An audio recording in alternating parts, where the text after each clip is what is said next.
Hello. গত ক্লাসে আমরা পড়ছিলাম ট্যাক্স ইয়ার পর্যন্ত। ট্যাক্স ইয়ার পর্যন্ত কর অব্যাহতি, কর অব্যাহতি সেকশন 2 সাবসেকশন 26। অব্যাহতি মানে হলো যেখানে কর আরোপ করা হবে না, কর থেকে মুক্তি, এক্সেমটেড ফ্রম ট্যাক্স। কোনো ব্যক্তিকে নিম্নবর্ণিত সুবিধা প্রদানের মাধ্যমে এই আইনের অধীনে উদ্ভূত কোনো কর দায় হইতে আংশিক বা সম্পূর্ণরূপে মুক্ত করা, যথা যেমন হয়তো রেয়াত থাকে, অবকাশ থাকে, অব্যাহতি থাকে, এটাকেও অব্যাহতি বলে। হ্রাসকৃত হারে কর পরিশোধ, সেটাকেও অব্যাহতি বলে। যেমন হ্রাসকৃত হার কেমন, 15% ট্যাক্স দিতে হয়। যেমন কিছু গার্মেন্টস সেক্টর আছে, এক্সপোর্ট ওরিয়েন্টেড ইন্ডাস্ট্রি আছে, যাদেরকে ট্যাক্স রেট হলো কম, রিডিউস ট্যাক্স রেট। এগুলো নর্মালি কোম্পানির ট্যাক্স রেট তো আমরা জানি 27.5%, আর লিস্টেড কোম্পানি হলে 20%, আর ব্যাংকিং কোম্পানি হলো 37.5%। ওগুলোর ক্ষেত্রে হ্রাসকৃত হারের রেট প্রযোজ্য আলাদাভাবে, সেটা বোঝানো হয়েছে। মোট আয় পরিগণনা হইতে কোনো আয় বাদ দেওয়া। যেমন আমরা এখন জানি যে আমাদের যা মোট আয় হয়, সেই আয় থেকে 3,50,000 টাকা পর্যন্ত আমরা বাদ দিতে পারি, সেটা হলো অব্যাহতিপ্রাপ্ত, অব্যাহতিপ্রাপ্ত ইনকাম। তাহলে কর অব্যাহতি অর্থ কোনো ব্যক্তি নিম্নবর্ণিত সুবিধা প্রদানের মাধ্যমে এই আইনের অধীনে উদ্বুদ্ধ কোনো প্রকার কর দায় থেকে আংশিক বা সম্পূর্ণরূপে মুক্ত করা। এটা করমুক্ত সীমা। আমরা জানি করমুক্ত সীমা হলো মোট আয়ের কোনো সীমা যাহা শূন্য হারে কর বিশিষ্ট। যদি আমরা সাধারণভাবে দেখি তাহলে এখন স্বাভাবিক ব্যক্তির ক্ষেত্রে 3,50,000 টাকা পর্যন্ত, হ্যাঁ, করমুক্ত সীমা। 3,50,000 টাকা পর্যন্ত করমুক্ত সীমা। মহিলাদের ক্ষেত্রে একটু বেশি আছে, 4 লাখ টাকা। বয়স্কদের ক্ষেত্রে, মুক্তিযোদ্ধাদের ক্ষেত্রে 4,50,000 টাকা। এগুলো হলো করমুক্ত সীমা।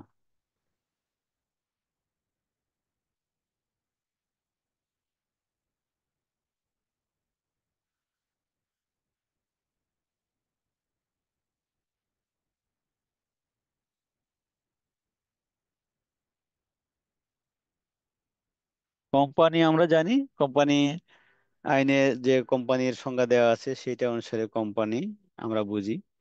বাট ইনকাম ট্যাক্সের পরিভাষায় কোম্পানির সংজ্ঞাটা কিছুটা এক্সপান্ডেড করা হয়েছে, just to calculate and collection of tax revenue. এখানে সংজ্ঞাটা আবার ব্রডার সেন্সে আনা হয়েছে, just to compute, apply and collection of tax. Income ট্যাক্সের ক্ষেত্রে কোন কোন প্রতিষ্ঠানকে কোম্পানির আওতায় আনা হবে, কোম্পানি হিসেবে বিবেচিত করা হবে, সেটা বলা হয়েছে। যেমন কোম্পানি অর্থ কোম্পানি আইনের 1994 সালের, হ্যাঁ, সংজ্ঞায়িত অর্থে কোনো কোম্পানি এবং ইহার অন্তর্ভুক্ত হবে। 94 সালের সংজ্ঞায় কোম্পানি আইনের সংজ্ঞায় যেগুলো আছে সেগুলো তো আসবেই। এছাড়াও নিম্নের নিম্নের প্রতিষ্ঠানগুলো, অর্গানাইজেশনগুলো কোম্পানির অন্তর্ভুক্ত হবে। যেমন বিদেশি কোনো প্রতিষ্ঠানের liaison office, representative office, branch office company হিসেবে বিবেচিত হবে, যদিও ওটা আমাদের দেশে রেজিস্টার না, কোম্পানি আইনের আওতায় রেজিস্ট্রেশন নাই। যে কোনো বিদেশি সত্তা বা বিদেশি স্থায়ী কোনো প্রতিষ্ঠান, বিদেশি কোনো সত্তা কিংবা বিদেশি, হ্যাঁ, ব্যক্তির স্থায়ী কোনো প্রতিষ্ঠান কোম্পানি হিসেবে বিবেচিত হবে। বাংলাদেশের বাইরে কোনো দেশের আইন দ্বারা বা আইনের অধীনে নিবন্ধিত কোনো সংঘ বা সংস্থা, যেটা বাংলাদেশের বাইরে, আমাদের দেশে প্রতিষ্ঠানটা আছে, ব্যবসা করে, বাট ওটা বাংলাদেশের বাইরে ওই দেশের আইন দ্বারা নিবন্ধিত কোনো সংঘ বা সংস্থা, তাহলে ওটাকে কোম্পানি হিসেবে বিবেচিত করতে হবে।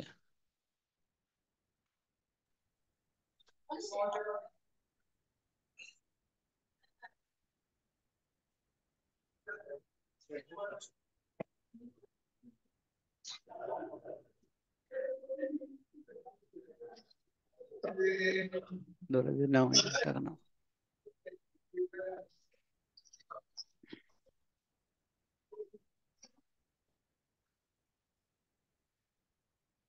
যে কোনো ব্যাংক, বীমা বা আর্থিক প্রতিষ্ঠান কোম্পানি হিসেবে বিবেচিত হবে।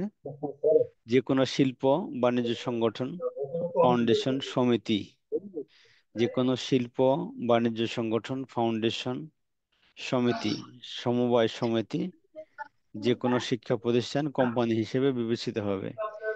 এই যে আমরা এখানে সংজ্ঞায় কোম্পানি হিসেবে নিয়ে আসতেছি, এর মানেটা কি?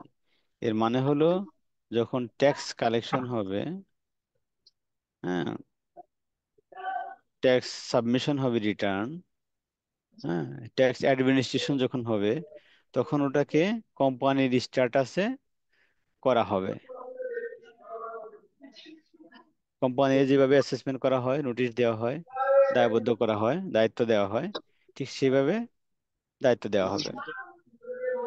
যেমন আমরা দেখলাম যে শিল্প প্রতিষ্ঠান, বাণিজ্য সংগঠন, ফাউন্ডেশন, সমিতি, সমবায় সমিতি এবং যে কোনো শিক্ষা প্রতিষ্ঠানও কোম্পানি হিসেবে বিবেচিত হবে। এনজিও বিষয়ক ব্যুরো, মাইক্রো ক্রেডিট রেগুলেটরি অথরিটির সহিত নিবন্ধিত কোনো প্রতিষ্ঠানকেও কোম্পানি হিসেবে বিবেচিত হবে। কোনো ফার্ম, ব্যক্তি সংঘ, জয়েন্ট ভেঞ্চার, ব্যক্তিবর্গের সংগঠন গঠিত হোক না কেন, যদি উক্তরূপ ব্যক্তিবর্গের কোনো কোম্পানি, কেউ কোনো কোম্পানি আইনের সংজ্ঞায় কোনো কোম্পানি বা বিদেশি সত্তা হয়। এই মান্নান, আপনি মিউট মিউট করেন, আপনি গল্প করতেছেন ক্লাসে বসে।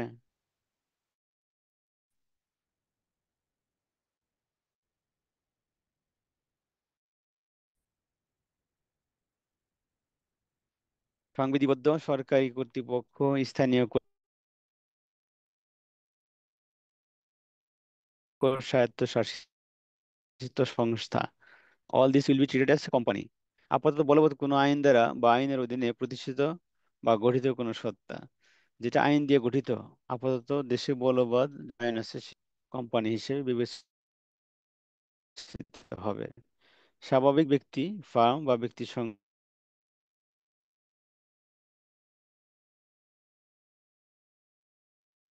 ট্রাস্ট, যেটা ট্রাস্ট, হিন্দু, অবিভক্ত পরিবার ও তহবিল ব্যতীত সকল সত্তা কোম্পানি হিসেবে বিবেচিত হবে। কোন আইন দ্বারা বা আইনের অধীনে নিগমিত নহে এরূপ কোন বিদেশি সংঘ সংস্থা যাহা বোর্ড কর্তৃক সাধারণ বা বিশেষ আদেশ দ্বারা এই আইনের উদ্দেশ্যে প্রণয়নকল্পে কোম্পানি হিসেবে ঘোষিত হয়। হ্যাঁ, এটা স্বাভাবিকভাবে আইন দিয়ে ওটা কোম্পানি না, বাট যদি বোর্ড ওটাকে বলা হয় বলে ঘোষণা করে যে, তাহলে আমরা এখানে যে দেখলাম যে কোম্পানি বলতে কি বোঝায়, এটা কিন্তু ট্যাক্স অ্যাডমিনিস্ট্রেশন পারপাসে এই প্রতিষ্ঠানগুলোকে ইনকাম ট্যাক্সের আওতায় কোম্পানি বলা হবে। বাট অন্য জায়গায় গিয়ে কিন্তু এদের কোম্পানি বললে হবে না।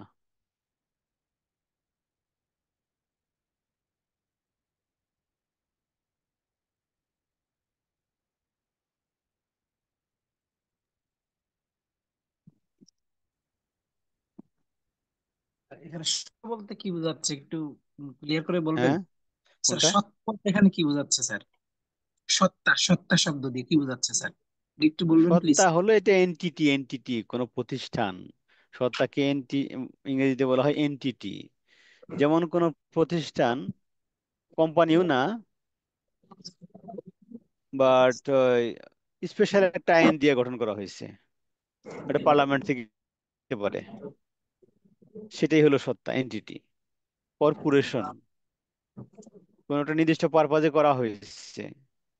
ওই যে স্পেশাল পারপাস ভেহিকেল নামে কোন একটা প্রতিষ্ঠান থাকে অনেক সময়, স্পেশাল পারপাস ভেহিকেল, কিংবা ওই কাজটা শেষ হয়ে গেলে ওটা আর থাকবে না, বাট আইন দেওয়া হয়েছে, সেগুলোকে সত্তা বলা হয়, যার থ্যাংক ইউ স্যার। অস্তিত্ব আছে। তা এখানে অ্যাসেসি ইন ডিফল্ট বলি আমরা ইংরেজিতে। এটার অর্থ কি? কোন ব্যক্তি যিনি এই আইন অনুযায়ী, আইন অনুসারে যদি কোনো ব্যক্তি কর পরিশোধে ব্যর্থ হয়ে থাকেন, তাহলে সে হলো খেলাপি করদাতা। কোন ব্যক্তি যিনি এই আইন অনুযায়ী খেলাপি করদাতা হিসেবে গণ্য হয়েছেন। এক হলো যে যদি কোনো ব্যক্তি ইনকাম ট্যাক্সের আইন অনুসারে তার উপরে যে কর আছে সেই করটা প্রদান করতে ব্যর্থ হয়, তাহলে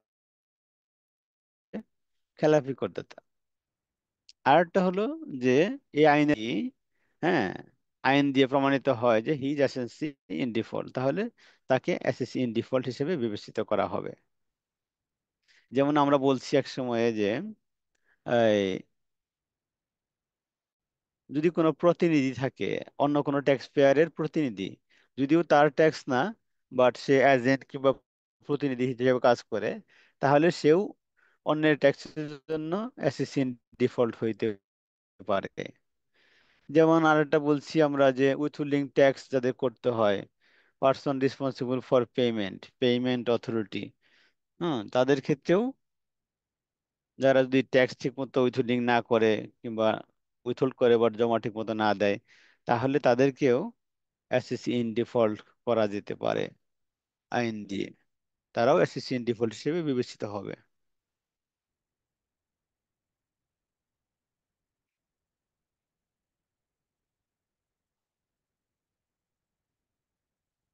চাকরির অর্থে অন্তর্ভুক্ত হবে নিম্নরূপ। চাকরি অর্থ কি বোঝাবে সেটা,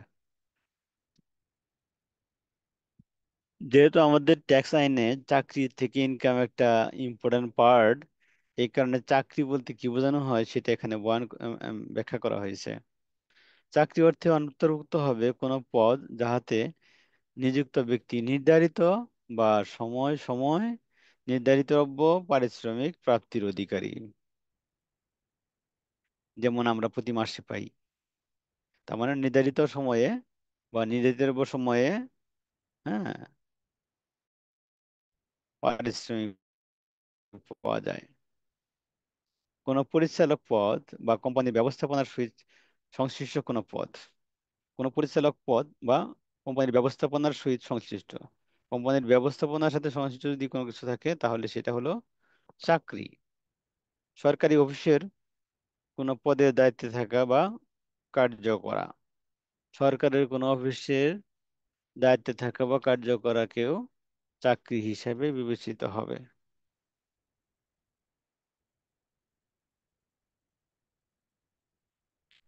trade trading account, profit and loss account, এটা বলতে কি বোঝানো হয়? এই সংজ্ঞাটা নতুন করে নিয়ে আসছে আর কি এই আইনে। আগে এটার সংজ্ঞা ছিল না।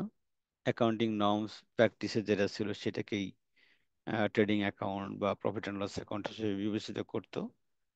এখানে শুধু কিছুটা স্পেসিফিকেশন করে দিচ্ছে। Trading account and profit and loss account বলতে বোঝাচ্ছে international financial reporting standard IFRS এর আওতাভুক্ত প্রস্তুতকৃত আয় বিবরণী এবং হিসাব সংক্রান্ত অন্যান্য সমরূপ বিবরণী ইহার অন্তর্ভুক্ত হইবে। ট্রেডিং অ্যাকাউন্ট এবং প্রফিট অ্যান্ড লস অ্যাকাউন্ট বলতে বোঝাবে হলো international accounting standard IFRS follow করে প্রস্তুতকৃত আয়ের বিবরণী এবং হিসাব সংক্রান্ত আরো অনুরূপ বিবরণী সেটা। তার মানে আমরা যে বিবরণী তৈরি করব সেটা আইএফআরএস অনুসারেই করব, আর ট্যাক্সটা দিব হলো ট্যাক্স আইন অনুসারে।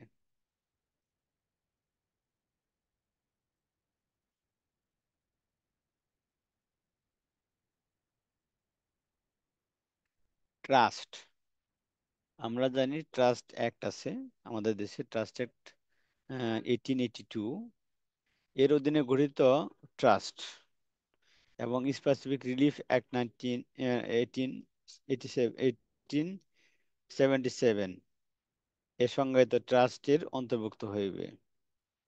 ট্রাস্টের অন্তর্ভুক্ত হবে হলো 1882 সালের ট্রাস্ট অ্যাক্ট অনুসারে গঠিত কোনো ট্রাস্ট অথবা 1877 সালে গঠিত কোনো সংজ্ঞা 1877 সালের হ্যাঁ আইন অনুযায়ী গঠিত কোনো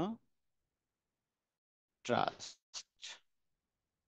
তবে শর্ত থাকে যে যেই ক্ষেত্রে ট্রাস্ট কোনো কোম্পানি বা তহবিল গঠনের পূর্বশর্ত অথবা কোম্পানি বা তহবিল পরিচালনার উদ্দেশ্য গঠিত হয়ে থাকে, সেই ক্ষেত্রে উক্ত কোম্পানি বা ক্ষেত্রমত তহবিল করযোগ্য সত্তা হইবে এবং ট্রাস্ট করযোগ্য সত্তা হিসেবে বিবেচিত হইবে।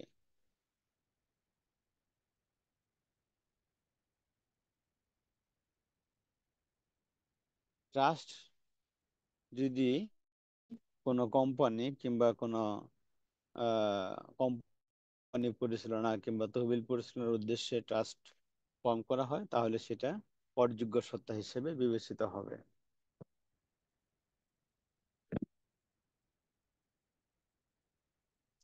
তহবিল অর্থ আপাতত বলবৎ কোনো আইন বা বিধির অধীনে সৃষ্ট স্বীকৃত কোনো তহবিল।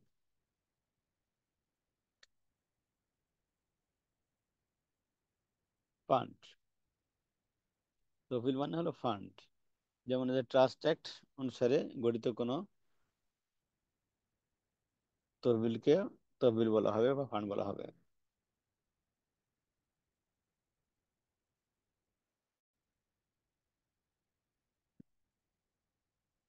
রেসিডেন্ট, রেসিডেন্ট অর্থ কোনো আয় বর্ষে, রেসিডেন্ট মানে হলো বাংলাদেশে রেসিডেন্ট কিনা।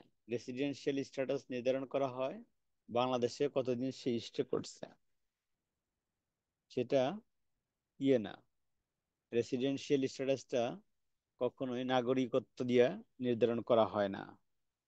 এখন বাংলাদেশের নাগরিক বলে যে সে রেসিডেন্ট হবে তা কিন্তু না। ইনকাম ট্যাক্সের আওতায় রেসিডেন্ট মানে হলো কোনো ব্যক্তিকে বাংলাদেশে কোনো ইনকাম ইয়ারে নির্দিষ্ট সময় থাকতে হবে এবং এই থাকার উপরেই নির্ভর করবে সে রেসিডেন্ট অর নন রেসিডেন্ট। তাহলে যদি আমরা দেখি নিবাসী অর্থ কোন আয় বর্ষে এরূপ কোনো ব্যক্তি যিনি নিম্নবর্ণিত সময়ে বাংলাদেশে অবস্থান করেন। নিবাসী হলো এরূপ কোনো ব্যক্তি যে নিম্নবর্ণিত সময়ে আমরা রাত বাংলাদেশে তো অবস্থান আগে করেন। থেকে শুরু করা বুঝছেন। মাস্টারশিপ মাস্টার সার্টিফিকেট সংস্কার হচ্ছে, ইয়ে হয়েছে, রিফর্ম হয়েছে এখানে। বাংলা আনছে, বাংলা ভার্সন। তাহলে ধারাবাহিকভাবে উক্ত বর্ষে সমষ্টিকভাবে ন্যূনতম 183 দিন বাংলাদেশে থাকতে হবে। যদি কোনো ব্যক্তি কোনো অর্থ বৎসরে, আয় বৎসরে বাংলাদেশে 183 দিন অথবা এর বেশি থাকে, তাহলে সে বাংলাদেশে রেসিডেন্ট ফর দ্যাট ইনকাম ইয়ার। উক্ত বর্ষে ধারাবাহিকভাবে সমষ্টিগতভাবে মোট 90 দিন। আর সেকেন্ড কন্ডিশন হলো যে যদি কোনো ব্যক্তি বাংলাদেশে ধারাবাহিকভাবে কোনো একটা অর্থ বৎসরে, অথবা ভেঙে ভেঙেও হতে পারে, 100 মানে ওই 90 দিন বাংলাদেশে থাকে, এবং ইনকাম ইয়ারের পূর্ববর্তী 4 বছরে, ইনকাম ইয়ারের পূর্ববর্তী 4 বছর, ইনকাম ইয়ারে যদি বাংলাদেশে 365 দিন থাকে অথবা এর বেশি, 365 দিন কমপক্ষে অথবা এর বেশি থাকে, তাহলে তাকে বাংলাদেশে রেসিডেন্ট হিসেবে বিবেচিত হবে।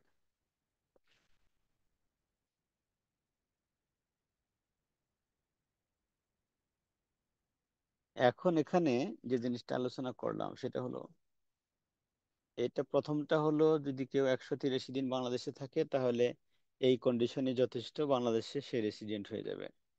আর দ্বিতীয় কন্ডিশন হলো যে সে বাংলাদেশে আয় বর্ষে কমপক্ষে 90 দিন অথবা এর বেশি থাকতে হবে। এটা একটা কন্ডিশন। সেকেন্ড কন্ডিশন হলো আয় বর্ষের ইমিডিয়েট পূর্ববর্তী 4 বছরে বাংলাদেশে ওই ব্যক্তিকে 365 দিন অথবা এর বেশি থাকতে হবে। তাহলে এই দুইটা কন্ডিশন যারা ফুল করবে, তারাও বাংলাদেশে রেসিডেন্ট। দুইটা কন্ডিশন কি? আয় বর্ষে কমপক্ষে 90 দিন অথবা এর বেশি বাংলাদেশে থাকতে হবে, এবং আয় বর্ষের ইমিডিয়েট পূর্ববর্তী 4 বছরে 365 দিন অথবা এর বেশি বাংলাদেশে থাকতে হবে, তাহলে সে রেসিডেন্ট হবে। এখানে 90 দিন প্লাস এবং 365 দিন প্লাস, এটা দুইটাই একসাথে ফুলফিল করতে হবে, তাহলে সে রেসিডেন্ট হবে।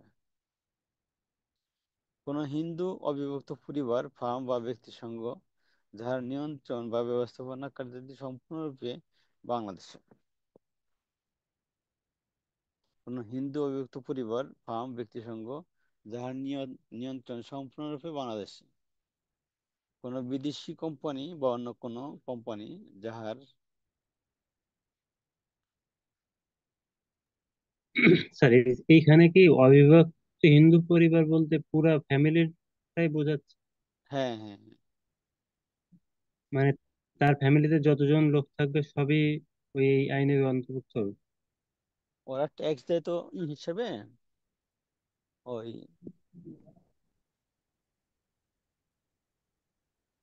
ফ্যামিলি হিসেবে ট্যাক্স দেয়, এই কারণে।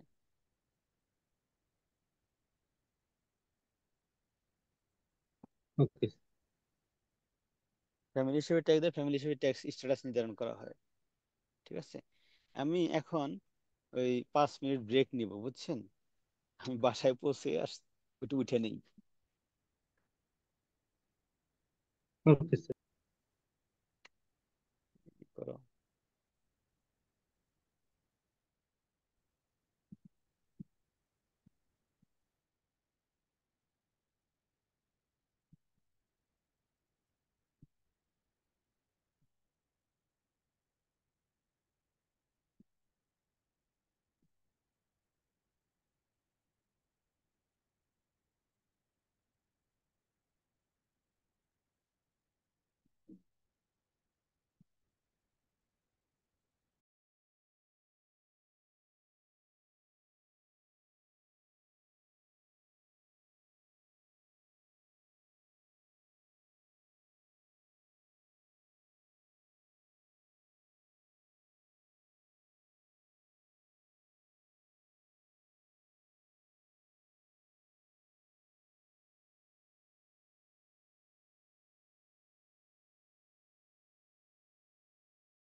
আমরা আলাপ করতেছিলাম হিন্দু আনডিভাইডেড ফ্যামিলি ফার্ম ব্যক্তি সংঘ যার নিয়ন্ত্রণ এবং ব্যবস্থাপনা কার্যাদি সম্পূর্ণরূপে বাংলাদেশের অন্তর্ভুক্ত হিসেবে বাংলাদেশের অভ্যন্তরে সংগঠিত হইয়াছে। তাহলে হিন্দু আনডিভাইডেড ফ্যামিলি ফার্ম ব্যক্তি সংঘের ক্ষেত্রে যাহার নিয়ন্ত্রণ এবং ব্যবস্থাপনা সম্পূর্ণরূপে বাংলাদেশের অভ্যন্তর থেকে সম্পূর্ণ হয়েছে বলে বিবেচিত হবে, সেগুলো হলো বাংলাদেশে রেসিডেন্ট। কোন বাংলাদেশি কোম্পানি বা অন্য কোনো কোম্পানি যাহার নিয়ন্ত্রণ ও ব্যবস্থাপনা কার্যাদি সম্পূর্ণরূপে উক্ত বর্ষে বাংলাদেশের অভ্যন্তরে সংগঠিত হইয়াছে। কোন ট্রাস্ট, তহবিল সত্তা বা আইনের দ্বারা সৃষ্ট কৃত্রিম ব্যক্তি সত্তা যাদের সৃষ্টি বাংলাদেশে বলবৎ কোন আইনের অধীনে হইয়াছে, যার নিয়ন্ত্রণ এবং ব্যবস্থাপনা কার্যাদি সম্পূর্ণরূপে উক্ত বর্ষে বাংলাদেশের অভ্যন্তরে সংগঠিত হয়েছে। তাহলে আমরা যদি এটাকে সামারি করি, দেখি যে এই হিন্দু আনডিভাইডেড ফ্যামিলি ফার্ম এবং ব্যক্তি সংঘের ক্ষেত্রে control and management of affairs of the concern have to be fully from Bangladesh. In case of Bangladeshi company or other company, the control and management of whose affairs also should be from Bangladesh for that year. এবং in any other case like trust, তহবিল or other artificial judicial person or other legal entity, তাদের ক্ষেত্রেও তাদের control এবং ব্যবস্থাপনাটা সম্পূর্ণরূপে বাংলাদেশ থেকে হতে হবে, তাহলে তারা বাংলাদেশে রেসিডেন্ট হিসেবে বিবেচিত হবে। এগুলো তো ধরেন আগের মতোই সব আছে, শুধুমাত্র ওই 183 নতুন করতে, 182টা 183 করতে, এই তো ওই জায়গায় একটু করতে হবে।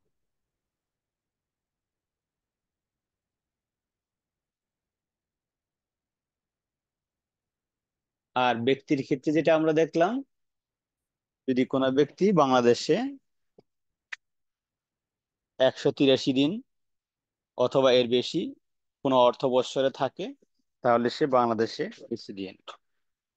আর যদি 183 দিন না থাকে, তাহলে তাকে উক্ত আয় বর্ষে কমপক্ষে 90 দিন থাকতে হবে এবং এর সাথে 90 দিনের সাথে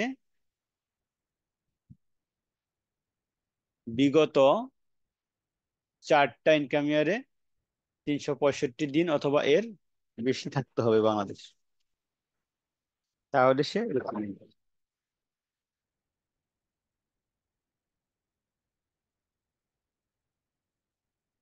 ক্লিয়ার। যতটুকু আলাপ করলাম,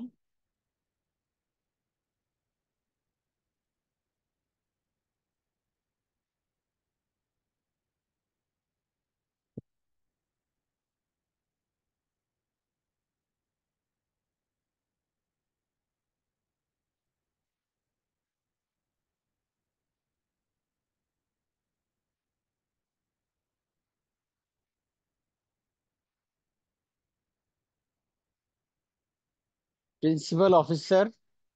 প্রিন্সিপাল অফিসার কাকে বলা হয়, কোন প্রতিষ্ঠানের প্রিন্সিপাল অফিসার কে, সেটা এখানে নির্ধারণ করে দেওয়া হয়েছে। প্রিন্সিপাল অফিসার অর্থে কোন কোম্পানি, সংস্থা বা ব্যক্তি সংঘের ক্ষেত্রে নিম্নবর্ণিত ব্যক্তির অন্তর্ভুক্ত হইবে। কে কে? ব্যবস্থাপনা পরিচালক, প্রধান নির্বাহী কর্মকর্তা, প্রধান আর্থিক কর্মকর্তা, ব্যবস্থাপক, সচিব, পেশাদক্ষ, এজেন্ট বা অ্যাকাউন্ট্যান্ট। উহা যে নামেই অভিহিত হোক না কেন, উক্ত কর্তৃপক্ষ কোম্পানি, সংস্থা বা সংঘের কার্যাদি পরিচালনা বা হিসাব সম্পাদনের জন্য দায়ী কোনো কর্মকর্তা, এদেরকে প্রিন্সিপাল অফিসার হিসেবে বিবেচিত হবে। এছাড়া কোনো কোম্পানি বা সংস্থা বা সংঘের ব্যবস্থাপনা বা প্রশাসনের সহিত সম্পৃক্ত কোনো ব্যক্তি যাহাকে উপকর কমিশনার কর্তৃক উক্ত প্রতিষ্ঠানের প্রধান কর্মকর্তা হিসেবে গণ্য করা হয়।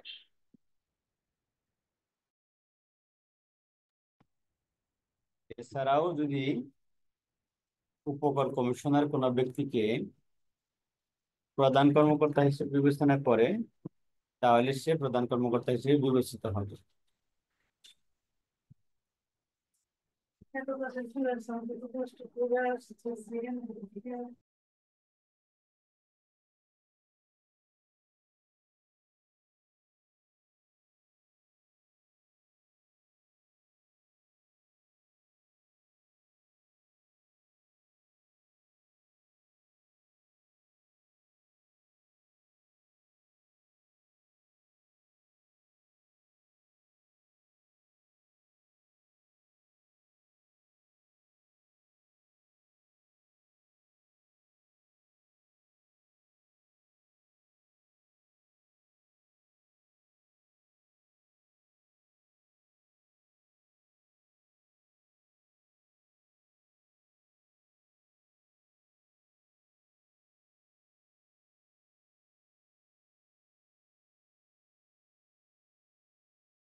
পারকুইজিট পারকুইজিট আমরা পড়বো হলো সেকশন 32-তে।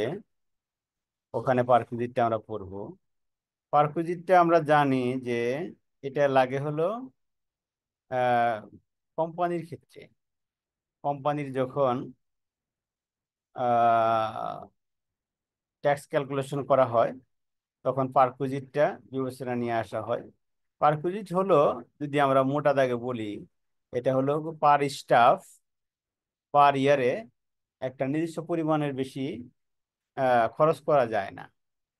যেমন পার স্টাফ পার ইয়ার 10 লাখ টাকার বেশি খরচ করলে, যেমন হলো বেসিক স্যালারি, ফেস্টিভ্যাল বোনাস, তারপর incentive bonus, provident fund, gratuity fund, over time, হ্যাঁ, লিভ এনক্যাশমেন্ট, এগুলো বাদ দিয়ে অন্য খাতে যদি কাউকে বেতন দেওয়া হয়, যেমন বাড়ি ভাড়া থাকতে পারে, মেডিকেল অ্যালাউন্স থাকতে পারে, তারপরে হলিডে অ্যালাউন্স থাকতে পারে, leave encash leave fare assistance থাকতে পারে, যেই যেই নামে ডাকা হোক না কেন, বাকি সবগুলো হলো পারকুইজিট হিসেবে বিবেচিত হবে। এইগুলো কোম্পানির যখন হিসাব আমরা করব, তখন ওই 10 লাখ টাকা বাদ দিয়ে বাকিটুকু কোম্পানির ইনকামের সাথে যোগ হয়ে ট্যাক্স হয়। এটাকে বলা হয় পারকুইজিট। পারকুইজিট হলো দুইটা ধরনের হয়, একটা হলো ক্যাশ আর একটা হলো ইন কাইন্ড।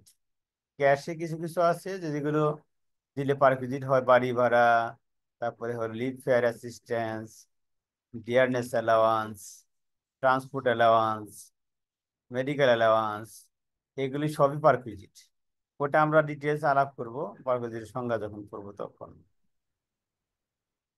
তবে এখানে শুধু মনে রাখা দরকার যে 10 লাখ টাকার বেশি ব্যয় করলে পার স্টাফ পার ইয়ার ওটা অতিরিক্ত হিসাবে ইনকামের সাথে যোগ হয়।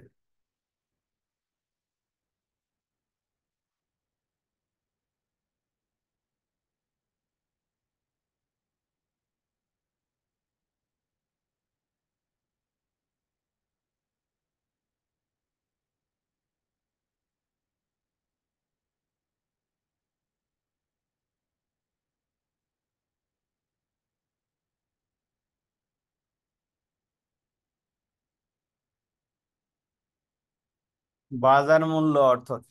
বাজার মূল্য যেই ক্ষেত্রে কৃষিজাত পণ্য পণ্য কাঁচা অবস্থায় সাধারণভাবে বাজারে বিক্রয় করা হয়, অথবা উৎপাদনের সহিত নিযুক্ত কৃষকের মাধ্যমে বিক্রয়ার্থে প্রক্রিয়াজাত পূর্বক বিক্রয় উপযোগী করা হয়, সেই ক্ষেত্রে পণ্যটি হইতে উদ্বুদ্ধ আয়ের উপর সর্বপ্রথম যেই বৎসর পর নির্ধারণ করা হইবে, উহার পূর্ববর্তী সমগ্র বৎসরব্যাপী উহা যে মূল্যে বিক্রয় করা হয়েছে উহার গড়।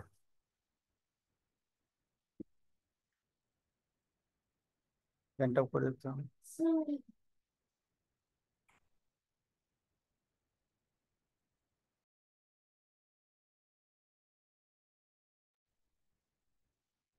যে ক্ষেত্রে কৃষিজাত পণ্য কাঁচা অবস্থায় সাধারণভাবে বাজারে বিক্রয় করা হয়, সেই ক্ষেত্রে দেখলাম একটা ফর্মুলা দেওয়া আছে।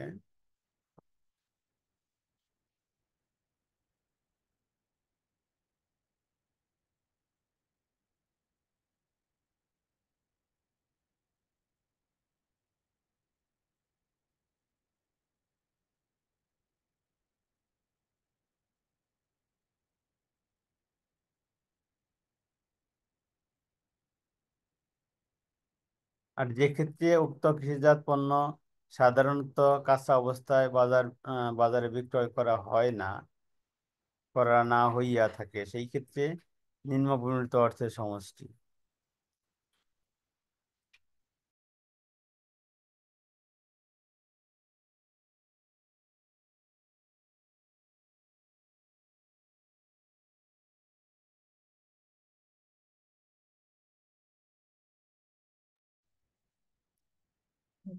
যে ক্ষেত্রে উক্ত কৃষিজাত পণ্য সাধারণত কাঁচা অবস্থায় বাজারে বিক্রয় করা হয় না, সেই ক্ষেত্রে নিম্নবর্ণিত অর্থের সমষ্টি। চাষাবাদ ব্যয়, উৎপাদিত ফসল যে ভূমিতে জন্মায় উক্ত ভূমি উন্নয়ন কর বা ভাড়া উপকর কমিশনার কর্তৃক কৃষি পণ্য হিসাবে বিবেচিত ও তার্কিক পণ্যের বিক্রয় মূল্যের উপর পরিচিত বিবেচনাক্রমে যুক্তিসঙ্গতভাবে নির্ধারিত মুনাফার হার।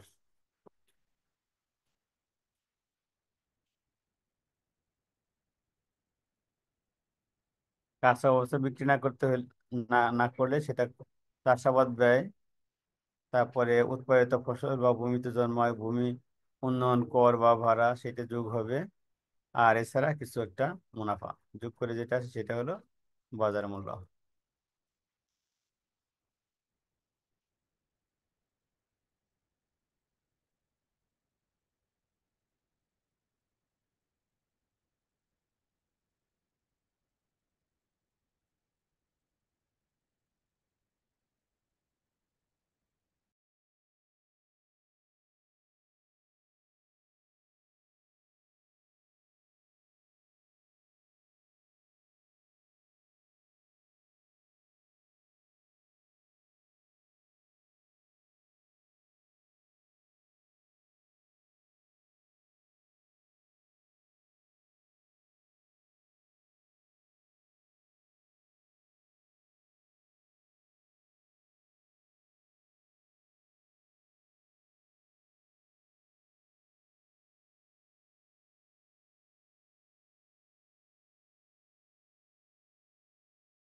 বার্ষিক মূল্য, বৎসরান্তে সম্পত্তির যুক্তিসঙ্গত ভাড়া। বার্ষিক মূল্যটা হলো সম্পত্তি বাড়ার ক্ষেত্রে বার্ষিক মূল্য অর্থ কোনো সম্পত্তি বাড়ার ক্ষেত্রে। সম্পত্তি মানে এটা গৃহ সম্পত্তির কথাই বোঝাচ্ছে। গৃহ সম্পত্তি ভাড়ার ক্ষেত্রে বৎসরান্তে সম্পত্তির যুক্তিসঙ্গত ভাড়া। হ্যাঁ, সারা বছরের যুক্তিসঙ্গত ভাড়া, অথবা যেই ক্ষেত্রে বার্ষিক ভাড়ার পরিমাণ ক অনুযায়ী নিরূপিত অঙ্কের অধিক হয় সেই ক্ষেত্রে বার্ষিক ভাড়া।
মূল কথা হলো যেটা বেশি সেটা annual value, the reasonable value of the property for the year. Reasonable value, এই রিজনেবল ভ্যালুটা বিভিন্নভাবে নির্ধারণ করা যেতে পারে। মার্কেট সার্ভে, সিটি কর্পোরেশনের যে হোল্ডিং ট্যাক্স নেয় সেটা হইতে পারে রেফারেল ভ্যালু। তারপরে যদি বাড়িটা ভাড়া দেওয়া হয়, অ্যাকচুয়াল ভাড়া, যদি অ্যাকচুয়াল ভাড়াটা রিজনেবল ভাড়ার থেকে বেশি হয় তাহলে অ্যাকচুয়াল রেন্টাল ভ্যালু হলো অ্যানুয়াল ভ্যালু। যদি অ্যাকচুয়ালটা কম হয় তাহলে রিজনেবল ভ্যালু। যাই হোক, যেটা বেশি সেটা।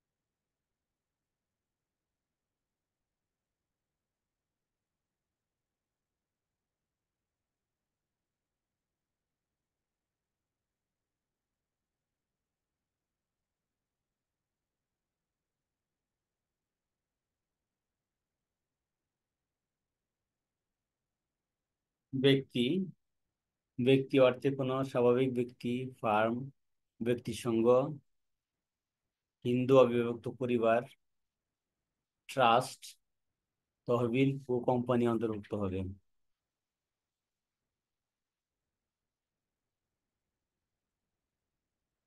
ইনকাম ট্যাক্সে ব্যক্তি বলতে সবাইকে বোঝায়। স্বাভাবিক ব্যক্তি, ফার্ম, ব্যক্তি সংঘ, পরিবার, অবিভক্ত পরিবার, ট্রাস্ট, তহবিল, কোম্পানি। আমরা কিন্তু কোম্পানির সংজ্ঞাটাও আবার আলাদা পড়লাম। তাহলে বুঝলাম যে ব্যক্তি কোম্পানি, বাট কোম্পানি ব্যক্তি নাও হইতে পারে। ব্যক্তি includes company, but company may not include person.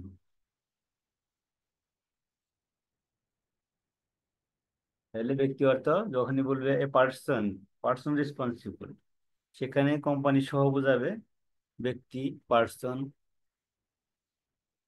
ব্যক্তি সংঘ, হিন্দু আনডিভাইডেড ফ্যামিলি ট্রাস্ট সবই এটার মধ্যে পড়ে যাবে। ব্যবসায় অর্থে অন্তর্ভুক্ত হবে নিচের বিষয়গুলো।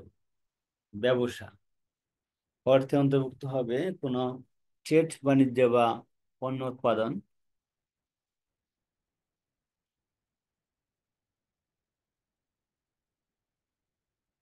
কোনো ট্রেড বাণিজ্য বা পণ্য উৎপাদন ধর্মী কোনো ঝুঁকি গ্রহণ,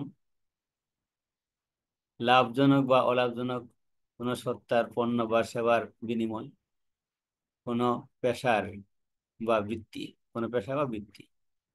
all this will be treated as trade, ব্যবসা। ব্যবসা বলতে তাহলে আমরা কি বুঝবো?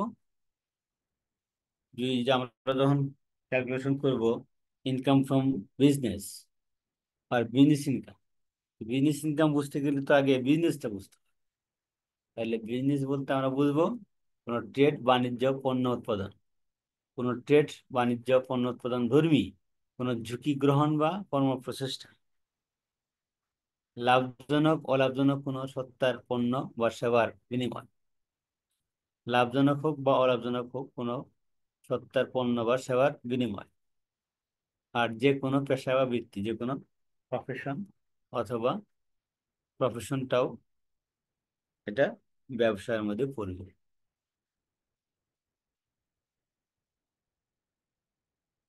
ব্যাংক ট্রান্সফার এই শব্দটা আমাদের অনেক ক্ষেত্রে প্রযোজ্য। এটার সাথে বিশেষ করে কমপ্লায়েন্স ইস্যু, এটা কমপ্লায়েন্স না হলে অনেক ক্ষেত্রে দেখা যায় যে ট্যাক্সের পরিমাণ বেড়ে যায়, উইথহোল্ডিং ট্যাক্স করা লাগে, ডিসঅ্যালাউন্স হয়ে যায়, যেটা লেভেল এক্সপেন্সে সেটা ডিসঅ্যালাউ করে দেয়।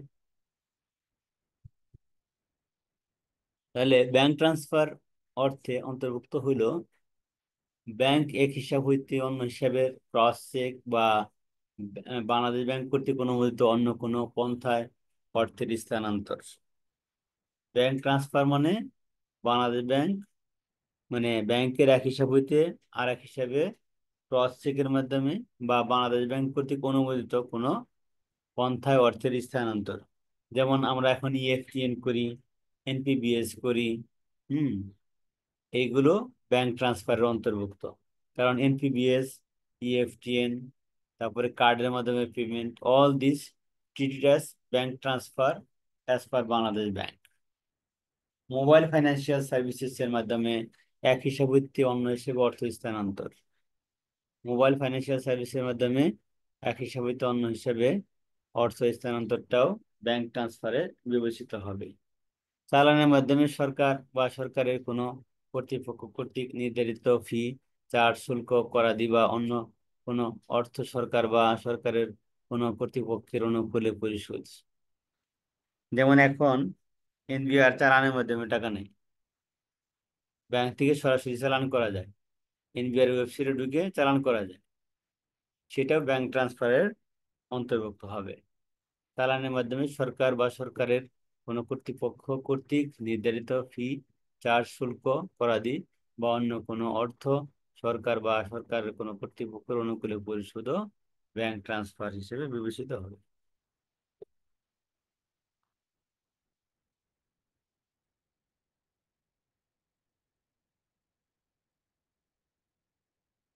ক্যাপিটাল অ্যাসেট মূলধনী সম্পত্তি।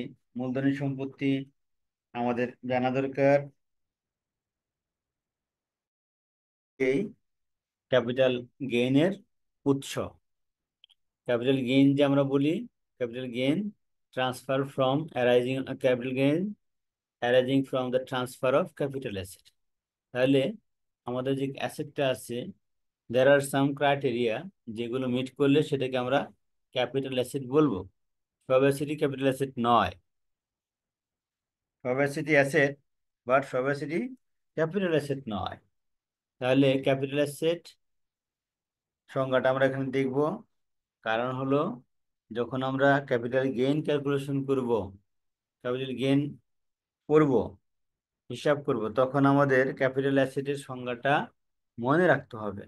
ক্যাপিটাল অ্যাসেট মানে হলো, মানে ক্যাপিটাল গেইন হলো the gain arising from the transfer of capital asset. Capital asset বিক্রয় করে যে গেইনটা হয় সেটাকেই ক্যাপিটাল গেইন বলা হয়। ক্যাপিটাল অ্যাসেট বিক্রয় করে যে লসটা হয় সেটাকেই ক্যাপিটাল লস বলা হয়। তাহলে আমাদের এই ক্যাপিটাল অ্যাসেটের সংজ্ঞাটা এখন আমরা দেখব। তাহলে ক্যাপিটাল গেইন বুঝতে গেলে আমাদের ক্যাপিটাল অ্যাসেটের সংজ্ঞাটা পড়তে হবে। ক্যাপিটাল অ্যাসেট অর্থ হলো কোনো করদাতা কর্তৃক ধারণকৃত যে কোনো প্রকৃতির বা ধরনের সম্পত্তি। করদাতা কর্তৃক ধারণকৃত যে কোনো ধরনের বা প্রকৃতির সম্পত্তি হলো ক্যাপিটাল অ্যাসেট। কোনো ব্যবসায় বা উদ্যোগ, আন্ডারটেকিং, সামগ্রিক বা ইউনিট হিসেবে ক্যাপিটাল অ্যাসেট। কোনো শেয়ার বা স্টক, এই শেয়ার মানে হলো share in capital market, share in company, not shares in share, not stock যেটা মজুদ, স্টক ইন ট্রেড না। এই শেয়ারস মানে শেয়ারস অফ এ কোম্পানি। এটা হতে পারে দুইটা, private limited company, public limited company, দুইটা শেয়ারই, যে কোনো শেয়ারই ক্যাপিটাল অ্যাসেট। তাহলে আমরা দেখলাম যে ক্যাপিটাল অ্যাসেট মানে হলো করদাতা কর্তৃক ধারণকৃত যে কোনো ধরনের এবং যে কোনো প্রকৃতির সম্পত্তি হলো ক্যাপিটাল অ্যাসেট। কোনো ব্যবসায় উদ্যোগ, কোনো ব্যবসায় উদ্যোগ আন্ডারটেকিং সামগ্রিকভাবে বা ইউনিট হিসেবে, ওটা সামগ্রিকভাবেও হইতে পারে বা ইউনিট হিসেবেও হইতে পারে, সেটাকে মূলধনী সম্পত্তি হিসেবে বিবেচিত হবে।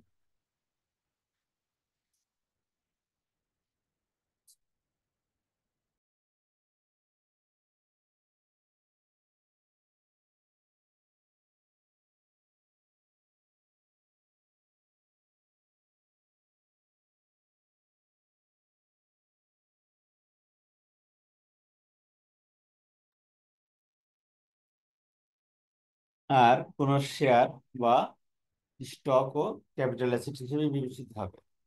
এই শেয়ার মানে হলো, আর এই স্টক মানে হলো stock in share market, capital stock এক্সচেঞ্জের স্টক আর প্রাইভেট লিমিটেড কোম্পানির স্টক। নিম্ন বর্ণিত বিষয়সমূহ ইহার অন্তর্ভুক্ত হইবে না। নিম্নের বিষয়গুলো এটা সম্পত্তির অন্তর্ভুক্ত হবে না, মূলধনী সম্পত্তির অন্তর্ভুক্ত হবে না। কি কি? করদাতার ব্যবসায়ের উদ্দেশ্যে ধারণকৃত কোনো মজুদ বা ভোগ্য পণ্য বা কাঁচামাল। করদাতার ব্যবসায়ের জন্য যে মজুদ, কাঁচামাল বা ভোগ্য পণ্য রাখবে সেটা মূলধনী সম্পত্তি হিসেবে বিবেচিত হবে না। করদাতার ব্যক্তিগত ব্যবহার্য দ্রব্যাদি যেমন অস্থাবর সম্পত্তি অর্থে, করদাতার ব্যক্তিগত ব্যবহার্য সামগ্রী যেমন অস্থাবর সম্পত্তি অর্থে অন্তর্ভুক্ত পরিধেয় কাপড়, স্বর্ণালংকার, আসবাবপত্র, ফিকচার, কারুপণ্য, যন্ত্রপাতি, যানবাহন যাহা করদাতা কর্তৃক বা তাহার উপর নির্ভরশীল পরিবারের কোনো সদস্য কর্তৃক কেবল ব্যক্তি প্রয়োজনে ব্যবহার করা হয়, তাহার ব্যবসায়ের উদ্দেশ্যে ব্যবহার করা হয় না। এটা ব্যক্তির প্রয়োজনে ব্যবহার করা হয়, বাট ব্যবসায়ের প্রয়োজনে এটা ব্যবহার করা হয় না যদি কোনো গাড়ি। তাহলে আমরা দেখলাম যে নিম্নের সম্পত্তিগুলো, হ্যাঁ, মূলধনী সম্পত্তির অন্তর্ভুক্ত হবে না। সেটা হলো করদাতার ব্যবসায়ের কোনো মজুত পণ্য, হ্যাঁ, ভোগ্য পণ্য কিংবা কাঁচামাল, স্টক ইন ট্রেড। এছাড়া ব্যক্তিগত ব্যবহার্য জিনিস যেগুলো ইমুভেবল, মানে মুভেবল প্রপার্টি, ব্যক্তিগত ব্যবহার্য মুভেবল প্রপার্টি লাইক পরিধেয় কাপড়, স্বর্ণালঙ্কার, আসবাবপত্র, পিকচার, কারুপণ্য, যন্ত্রপাতি, গাড়ি, যেটা করদাতা নিজে ব্যক্তিগত ব্যবহারের জন্য ব্যবহার করেন, অথবা করদাতার ডিপেন্ডেন্ট যারা, পরিবারের নির্ভরশীল যারা, তারা ব্যবহার করে, সেটা মূলধনী সম্পত্তি হিসেবে বিবেচিত হবে না। তাহলে যদি কোনো ব্যক্তি একটা গাড়ি বিক্রি করে, যে গাড়িটা কেনা হয়েছিল 43 লাখ টাকা দিয়ে, সেই গাড়িটা বিক্রি করতেছে এখন 50 লাখ টাকা। সেই গাড়িটা তার ফ্যামিলি মেম্বাররা ইউজ করতো, তাহলে এখানে ক্যাপিটাল গেইন কত হবে? একজন ব্যক্তি একটা গাড়ি কিনছিল 43 লাখ টাকা দিয়ে, সেটা এখন বিক্রি করতেছে 50 লাখ টাকা। তাহলে এটা ক্যাপিটাল গেইন কত হবে?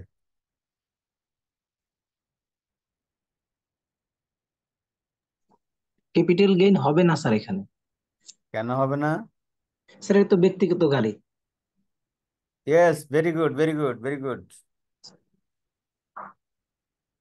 ব্যক্তিগত ব্যবহার্য যেগুলো হলো মুভেবল, সেটা ক্যাপিটাল অ্যাসেট হিসেবে বিবেচিত হবে না। যেহেতু ক্যাপিটাল অ্যাসেট হিসেবে বিবেচিত হবে না, এই কারণে ক্যাপিটাল গেইনও হবে না। যদি একজন করদাতা, তার বাড়ি ছিল একটা, সে বাড়িটা কিনছিল 3 কোটি টাকা দিয়ে 2017 সালে, বাট বাড়িটা 2024 সালে 10 কোটি টাকা বিক্রি করলো, তাহলে এখানে কি হবে বলেন তো?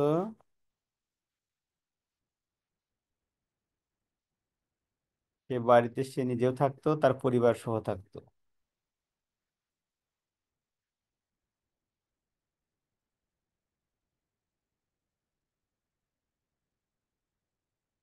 আবার আমি রিপিট করি, একজন এসএসসি একটা বাড়ি কিনছিল 2017 সালে, সে নিজে থাকার জন্য। 17 সালে 3 কোটি টাকা দিয়ে কিনছিল, সেই বাড়িটাতে 17 সাল থেকেই সে থাকে। বাট আনফর্চুনেটলি বাড়িটা 2024 সালের জুন মাসে, হ্যাঁ, 10 কোটি টাকায় বিক্রি করে ফেলছে। তাহলে এক্ষেত্রে এদের কি ট্রিটমেন্ট হবে ট্যাক্সে? স্যার এখানে 7 কোটি ক্যাপিটাল গেইন হবে। কেন হবে? স্যার এটা তো তার ব্যক্তিগত সম্পদ না স্যার, এটা স্থায়ী সম্পদ তো স্যার। এটা মুভেবল প্রপার্টি, এটা হলো ইমুভেবল প্রপার্টি। যেহেতু এটা ইমুভেবল প্রপার্টি, এটা ক্যাপিটাল অ্যাসেটের সংজ্ঞায় পড়ে গেছে। আর যেহেতু ক্যাপিটাল অ্যাসেটের সংজ্ঞায় পড়ে গেছে, বিক্রি করে ক্যাপিটাল গেইন হয়েছে, এই কারণে এটা ক্যাপিটাল গেইন হবে। Good, very good, very good. Sir একটু প্রিভিয়াস ছোট একটা কোশ্চেন করি স্যার। জি, করেন। সরি, ব্যাংক ট্রান্সফারের যে আমরা ডেফিনেশন শিখলাম, এখানে আমরা অনেক কোম্পানি কি করে স্যার, ক্যাশ টাকা দিয়ে ব্যাংকে পাঠায় দেয়, ও জমা দিয়ে চালান করে চলে আসে। এখন এটা কি ব্যাংক ট্রান্সফার হিসেবে আসবে, হবে কিনা? ওটা ব্যাংক ট্রান্সফার হিসেবে হবে। হবে স্যার, থ্যাংক ইউ স্যার। হুম। এখন কেন আমি বলি, ওটা তো ব্যাংকে যে চালান করে ফেললো, ওটা ব্যাংক তো ব্যাংকেই নিল। এমন যদি হইতো যে টাকা নিল ক্যাশ, আপনার একটা মানি রিসিট দিয়ে দিল, ওটাই মানি রিসিট তো আর দেয় নাই, সে চালান করছে, ব্যাংকই তো ওটা, ব্যাংকেই তো যা জমা হইলো। ওটা যদি ব্যাংকে জমা না হইয়া ক্যাশেই থাকতো কারো কাছে, তাহলে ওটা ব্যাংক ট্রান্সফার হইতো না। চালান হয়ে গেলে ওটা ধরে নেওয়া হবে যেটা ব্যাংকের মাধ্যমে হয়েছে। আর এক্ষেত্রে চাইলেও, আমি জানি না, অনেক ব্যাংক আছে আপনি ক্যাশ বেশি নিয়ে চালান করতে পারবেন না। ওটা রিপুট হয়ে যাবে।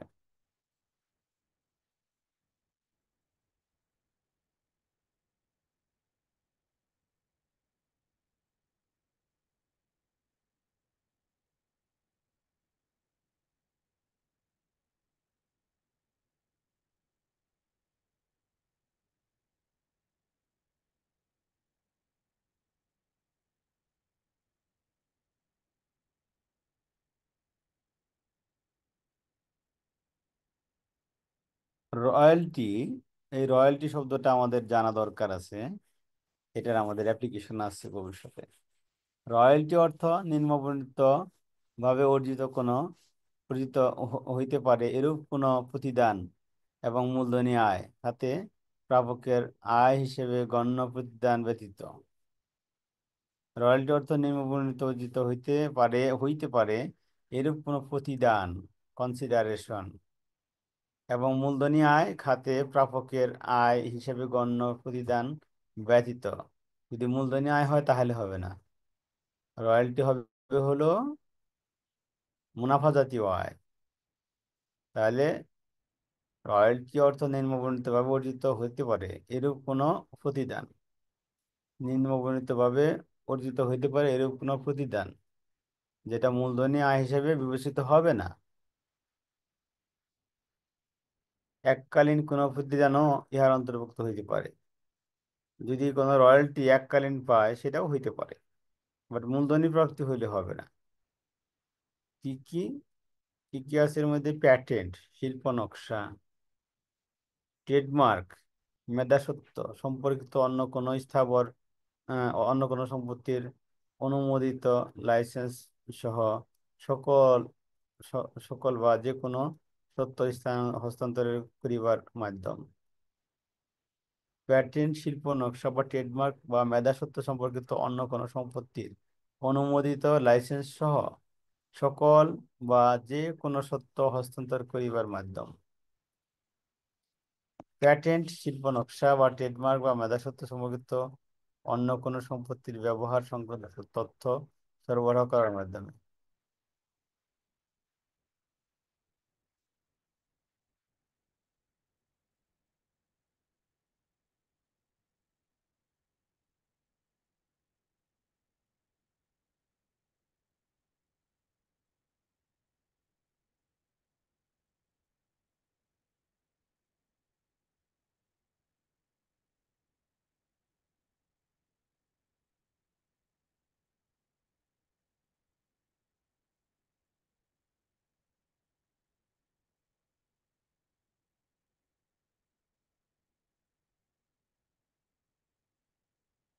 এখানে যত কথাই বলুক, এখানে রয়্যালটি, রয়্যালটি মানে হলো মূলধন জাতীয় আয় হওয়া যাবে না। হ্যাঁ, এটা নিম্নের সম্পদগুলো থেকে প্রাপ্তি হইতে হবে, বা প্রাপ্তিটা একবারে হলেও অসুবিধা নেই, একবারে হলেও সেটাকে মূলধন রয়্যালটি হিসেবে বিবেচিত হবে। প্যাটেন্ট, টাকা পাওয়ার উৎসটা কি, কি কিসের কনসিডারেশন হিসেবে পাওয়া সেটা এখানে বলছে। সেটা প্যাটেন্ট হইতে পারে, শিল্প নকশা হইতে পারে, ট্রেডমার্ক হইতে পারে, মেধাস্বত্ব হইতে পারে। এটা লাইসেন্স, এগুলো লাইসেন্স হইতে পারে।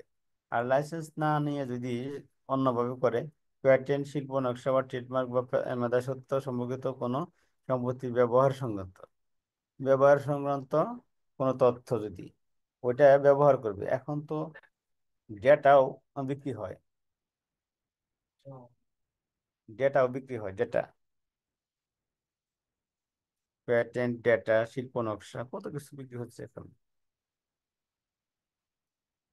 তারপরে প্যাটেন্ট, শিল্প নকশা বা ট্রেডমার্ক বা মেধাস্বত্ব সম্পর্কিত অন্য কোনো সম্পত্তির এরূপ ব্যবহার করিবার মাধ্যম, যেভাবে ব্যবহার করার মাধ্যমটা যদি দেওয়া হয় সেটা।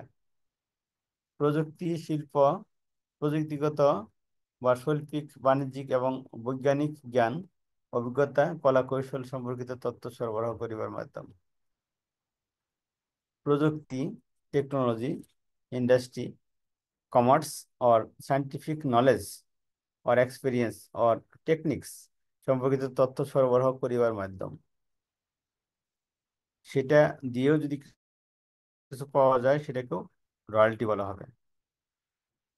মূল কথা হলো কোনো technical or technological or innovation জাতীয় প্যাটেন্ট নকশা জাতীয় কোনো জিনিস ব্যবহারের মাধ্যমে যদি কোনো টাকা পাওয়া যায় তাহলে সেটাকে রয়্যালটি বলা হবে।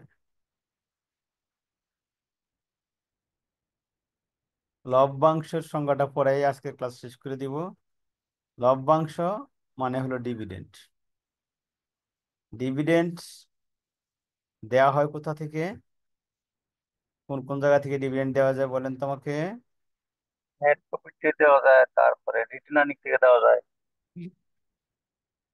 প্রফিট থেকে দেওয়া যায়, কারেন্ট ইয়ার প্রফিট থেকে দেওয়া যায়, রিটেন আর্নিং থেকে দেওয়া যায়, আর কোথাও থেকে কিন্তু ডিভিডেন্ড দেওয়া যায় না। ঠিক,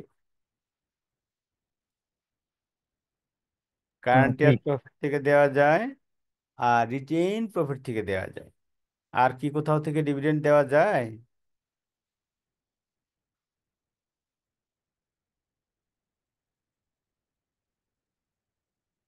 না, দেওয়া যায় না। তাহলে ডিভিডেন্ড দেওয়া যায় শুধুমাত্র প্রফিট থেকে আর রিটেন আর্নিং থেকে। কারেন্ট ইয়ার্স প্রফিট এবং রিটেন আর্নিং থেকে ডিভিডেন্ড দেওয়া যায়। এইখানে এই কথাটাই বলছে, এই সংজ্ঞাটা, এই দুইটা জিনিস মনে রাখলেই হবে যে ডিভিডেন্ড মানেই হলো ডিস্ট্রিবিউশন অফ প্রফিট। ডিভিডেন্ড মানে হলো ডিস্ট্রিবিউশন অফ প্রফিট। যেখানে প্রফিট নাই সেখানে ডিভিডেন্ড দেওয়া যাবে না, এবং যেই পরিমাণ প্রফিট থাকবে সেই পরিমাণ ডিস্ট্রিবিউশনটাকেই ডিভিডেন্ড বলা হবে। এই যে ক্যাপিটালাইজ হোক বা না হোক, মূলধারিত হোক বা না হোক, কোম্পানির শেয়ারহোল্ডারগণের মধ্যে পুঞ্জীবিত মুনাফার কোনো বিতরণ যদি এরূপ বিতরণের কারণে পরিসম্পদের বা রিজার্ভের বা আংশিক হ্রাস ঘটে, মূলধনীকরণ করা হোক বা না হোক, হ্যাঁ, ক্যাপিটালাইজ হইতেও পারে নাও হইতে পারে।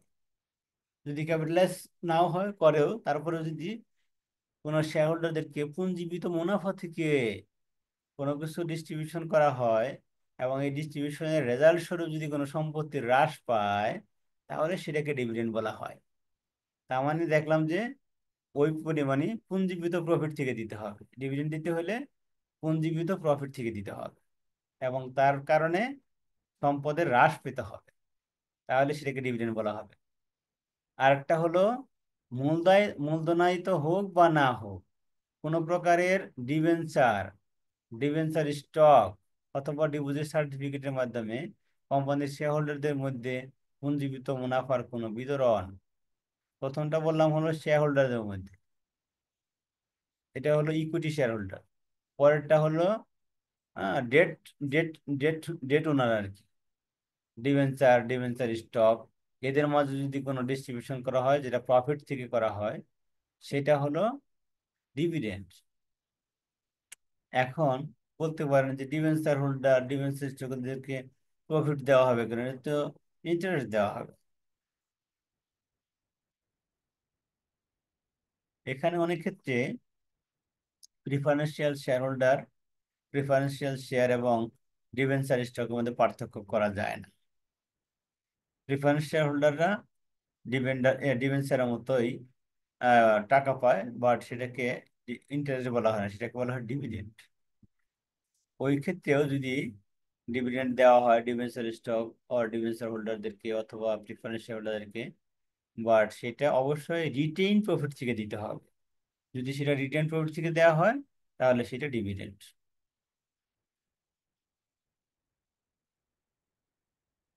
যদি কোনো কোম্পানির অবসায়নকালে তার শেয়ার হোল্ডারদেরকে কোনো সম্পদের ডিস্ট্রিবিউশন করা হয় তাহলে ওই পরিমাণ সম্পদ ডিভিডেন্ড হিসেবে বিবেচিত হবে, যেটা হলো কোম্পানির পুঞ্জীবিত মুনাফা থেকে দেওয়া হচ্ছে।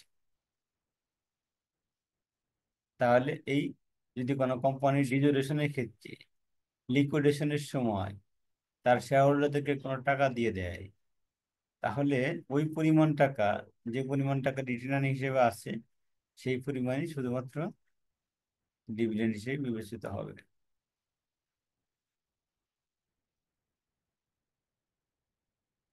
সিমিলারলি যদি কোনো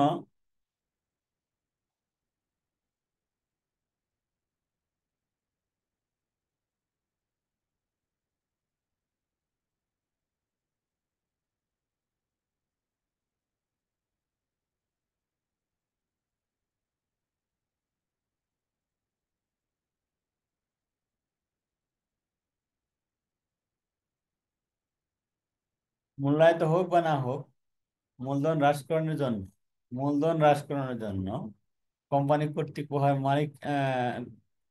মালিকানাধীন পুঞ্জীভূত মুনাফা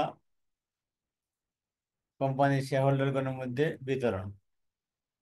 কোম্পানির মূলধন কমানোর জন্য যদি শেয়ারহোল্ডারদেরকে কোনো অ্যাসেট ডিস্ট্রিবিউশন করা হয়, তাহলে সেটাও ডিভিডেন্ড হবে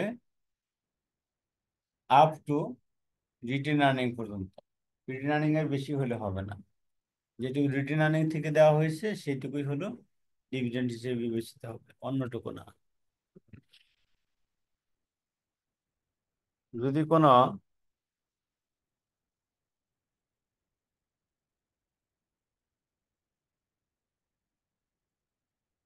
কোনো কোম্পানি বাংলাদেশে নিগমিত হয় নাই, বাংলাদেশে রেজিস্ট্রেশন নেয় নাই, এরকম কোম্পানি যদি হ্যাঁ বিদেশে কোনো মুনাফা পাঠায়, তাহলে সেটা হলো ডিভিডেন্ড হিসেবে বিবেচিত হবে। কোনো কোম্পানি আইন 94 সালের অধীনে নিগমিত নয়, রেজিস্ট্রেশন নেয় নাই, এরকম কোনো কোম্পানি কর্তৃক বাংলাদেশের বাইরে প্রেরিত কোনো মুনাফা, এরকম কোম্পানি বাংলাদেশের বাইরে যদি কোনো মুনাফা দেয় পাঠায়, তাহলে সেটাকে ডিভিডেন্ড হিসেবে বিবেচিত হবে। কোনো mutual fund, real estate investment fund, trust fund, exchange traded বা অল্টারনেটিভ ইনভেস্টমেন্ট ফান্ডের মুনাফা বিতরণ, শুধুমাত্র মুনাফা বিতরণ। প্রাইভেট লিমিটেড কোম্পানির কোনো পরিচালকের কে যদি কোনো টাকা দেওয়া হয়, প্রাইভেট লিমিটেড কোম্পানির কোনো পরিচালককে যদি কোনো টাকা দেওয়া হয়, কিংবা তার পরিবর্তে অন্য কোনো দায় পরিশোধ করে দেওয়া হয়, তাহলে ওইটা ডিভিডেন্ড হিসেবে বিবেচিত হবে ওই পর্যন্ত যে পর্যন্ত কোম্পানির পুঞ্জীভূত প্রফিট রয়ে গেছে। পুঞ্জীভূত প্রফিট না থাকলে ওটা ডিভিডেন্ড হিসেবে বিবেচিত হবে না। তবে নিম্নের বিষয়গুলো ডিভিডেন্ডের অন্তর্ভুক্ত হবে না, যে ক্ষেত্রে কোনো